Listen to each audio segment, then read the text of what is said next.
On this week's episode of A Drier Dose of Disney, Jared shares how to maximize your score on the Buzz Lightyear rides.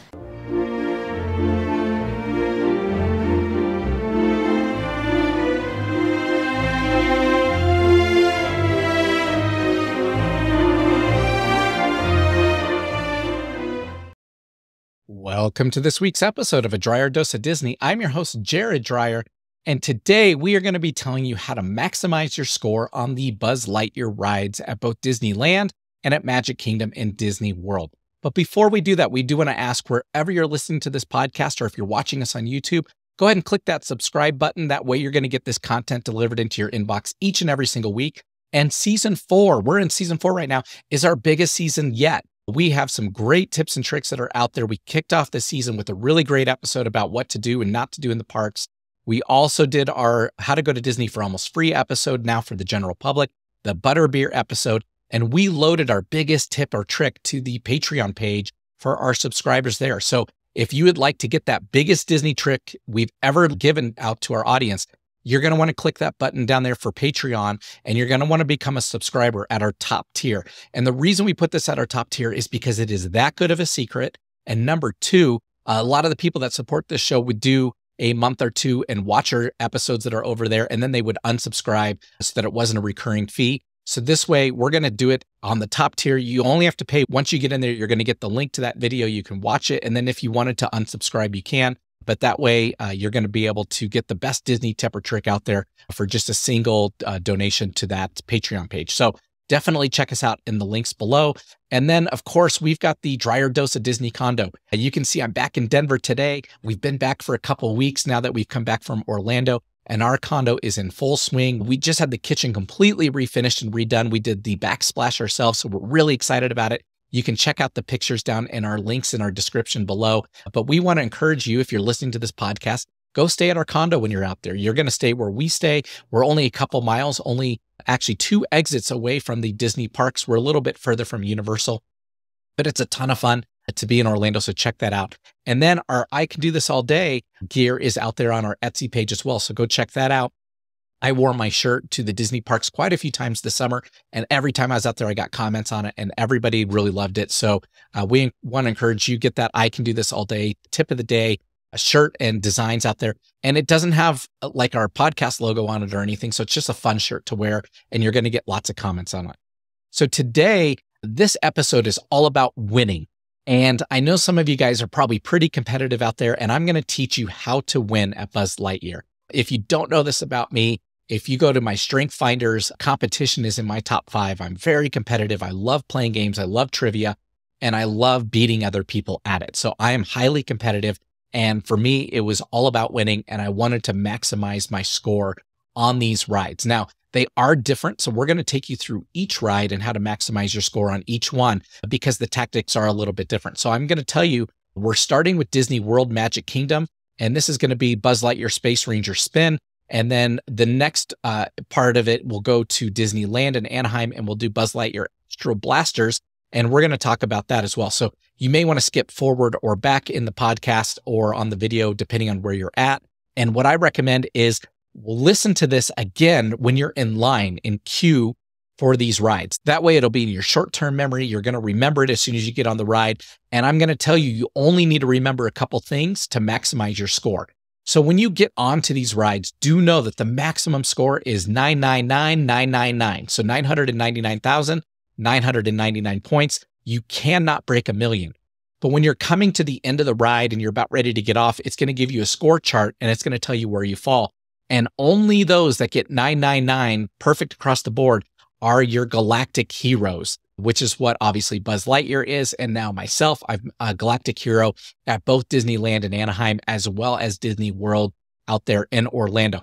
And I will tell you, I personally think getting the perfect score out in Orlando is a little bit easier than getting it in Disneyland, but they're not too difficult to do. So I'm going to walk you through that. So obviously we're going to start with the Buzz Lightyear Space Ranger Spin in Magic Kingdom. So this is located in Tomorrowland. I do recommend, one thing that we learned this last summer while we were out there is you're going to do your virtual queue for Tron. If you're really good at virtual queue and you do it right at 7 a.m. and you have an early group, you're going to be called right at the rope drop time in the morning. but you do get an hour to do it. So what we like to do is we will go rope drop Buzz Lightyear because the wait time's always under 5 minutes, and we will go ride that, and then we'll go do Tron after that since our window is about an hour. And the reason we do that is the queue for Buzz Lightyear is outside, and within a couple hours, it is up usually to 45 minutes to an hour. And that's due to how many lightning lane people they let through, which I completely disagree with. And I've written Disney many times just because they overwhelm that ride with lightning lane. But it's a great ride. It's a lot of fun. So do it early in the morning and you're going to be able to get on really quick. Now, when you go through there, obviously you're going to go through the queue. They're going to explain the ride to you. But this is a continuous motion ride, which means you're going to walk on the conveyor belt to get into your car. And from there, it's just going to keep going. So this is similar to Spaceship Earth, the Haunted Mansion, Ariel's Journey, the Little Mermaid one. So there's a lot of rides that are now this moving queue, which actually helps get a lot of people onto these rides. But that's how this one's going to work. Now in Disney World, one key component is the guns are fixed to the car, which means you can't lift it up. You can't change the angle or anything much on there other than just to move it back and forth and up and down just a little bit within its little holster there. So know that it is fixed to the car. In Disneyland, this is different. We're going to talk about that in just a minute here. And then the cart itself is going to start turning and rotating randomly when you're going through the ride. I think it's pretty annoying. What I recommend is if you're going for the perfect score, even if you have a kid with you, let them know you're going to control the joystick. So that way you can always be pointing in the right direction. And if it's a kid, they're not going to mind. They're just going to be shooting at everything anyways. So make sure that you're in control of the car. We do recommend in Orlando that you sit on the left side of the car. It makes it just a touch easier on the very first target you're going to be going for. But after that one, it doesn't make any difference whatsoever. My next tip in Orlando is you want to hold the button down the entire time. You do not have to hit the button to shoot. You just hold it down and just go shoot, shoot. And that way your thumb's not going to get tired. You're not going to miss any opportunities. And you actually get points for every time that it shoots. You definitely want to hold that down just to help get you a little bit of extra points there as that goes through. Now, what I recommend is as soon as it starts, as soon as your gun power's on, you want to aim at a dark space, usually because you're going through that little tunnel at the beginning, and you want to find out where your gun is shooting at. Again, you're not going to look down the sights of this gun. You're not going to have like a normal aiming thing. So it's just kind of general motion. Once you see where your laser's at, you're going to get an idea of how you move it and what you're going to be shooting at. So you always want to identify that right out of the gates, that your laser maybe shoots a little bit to the right, maybe shoots a little bit to the left of what you're aiming for. There are 3 targets that you're going to be looking for throughout this game. Okay. And there's actually 4, but 2 of them are the same. So I'll explain that, but there's 3. All I want you to do is just remember 3 different things when you're going through the Buzz Lightyear Space Ranger spin in Orlando. Okay. The first target is it's at the very beginning. So right when you're starting the ride, and this is the one where it helps to be on the left side of the car just a little bit. But when you're going into the very first room, there is a robot off to the left, and you can actually see him before you get into the room, which is why it helps to be on the left.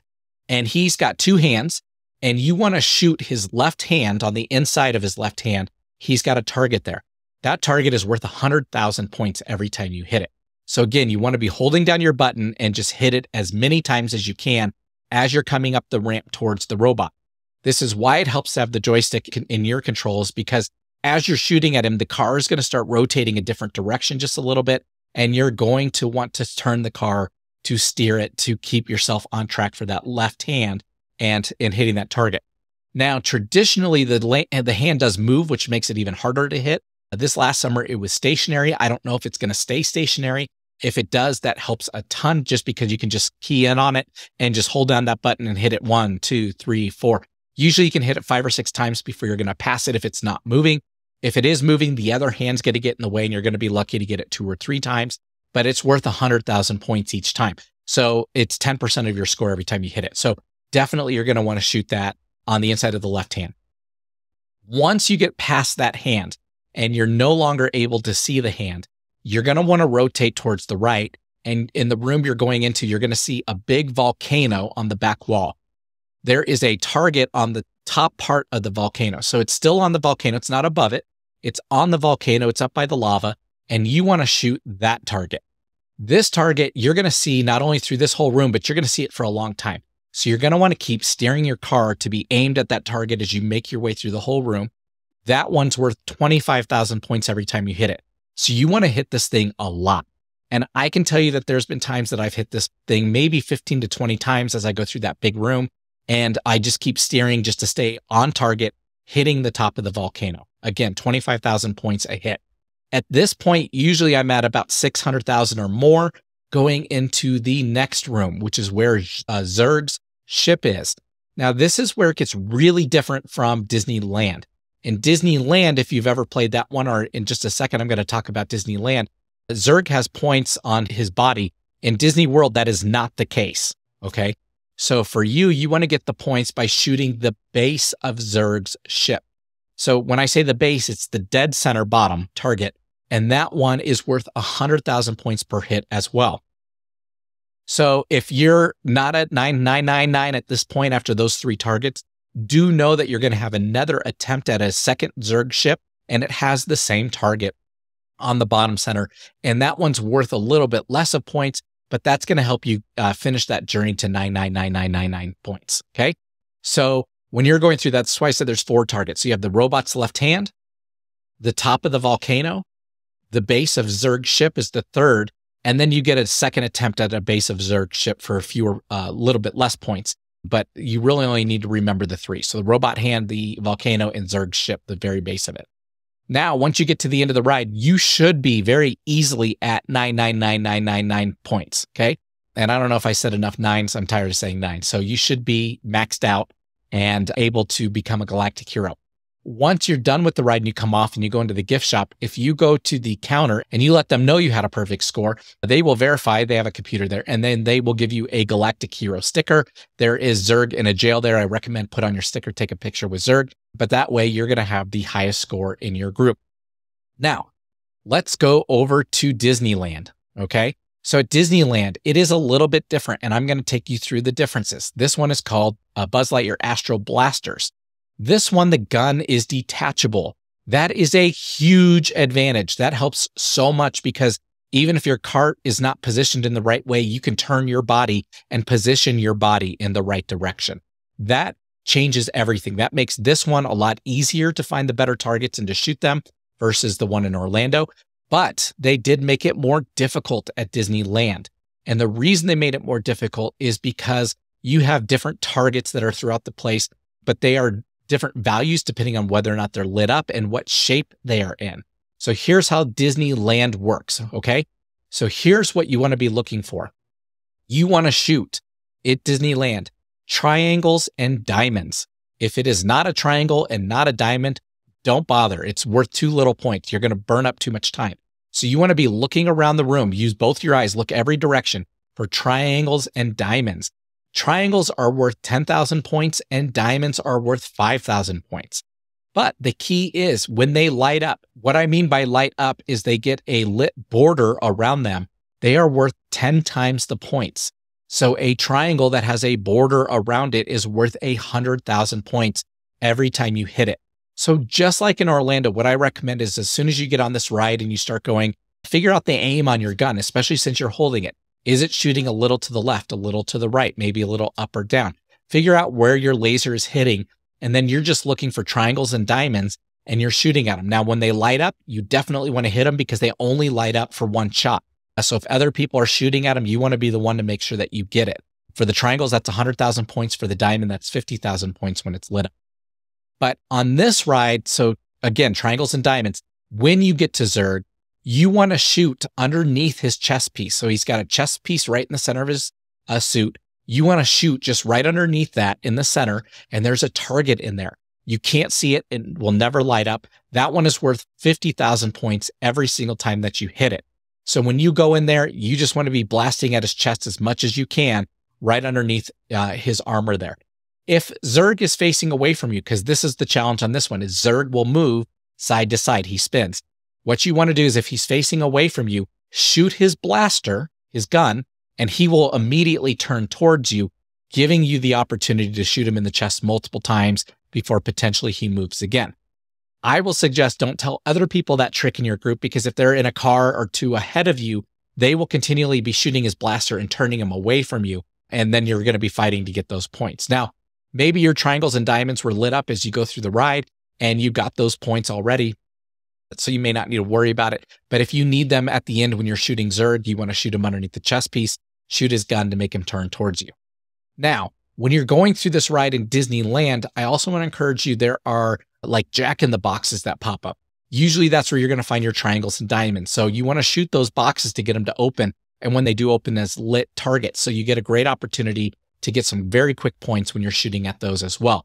It doesn't hurt if you find a triangle target that's in one of those jack-in-the-boxes, shoot it, it opens, shoot it again, it's going to close, and just repeat the process. Just keep doing it 2 or 3 times to get as many points as possible to get that perfect score on there.